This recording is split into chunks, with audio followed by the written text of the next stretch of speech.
What's up mga ka-trends? Here's another update of the NY couple.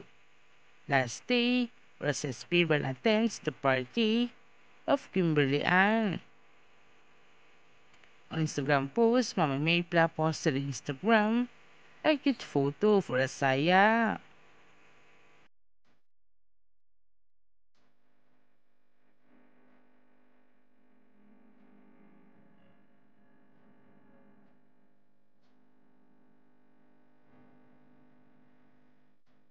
Mama Maypla captioned it, "Almost got my hair tied with flower." The good thing, Mami Yaya is rushed to see Kim on that day, which means Mama Maypla is speaking on behalf of Hapa.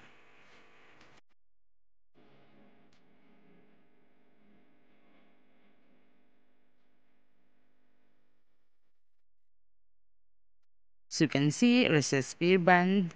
I looked so cute that day and had a lot of fun.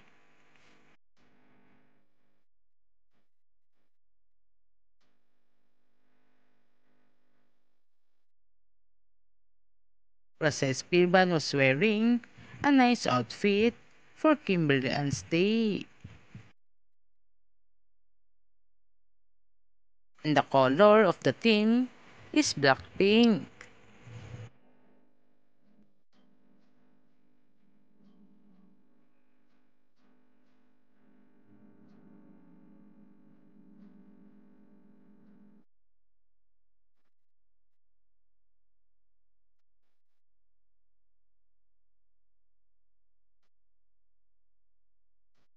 And the deck was also enjoying the boys' party that happens all day.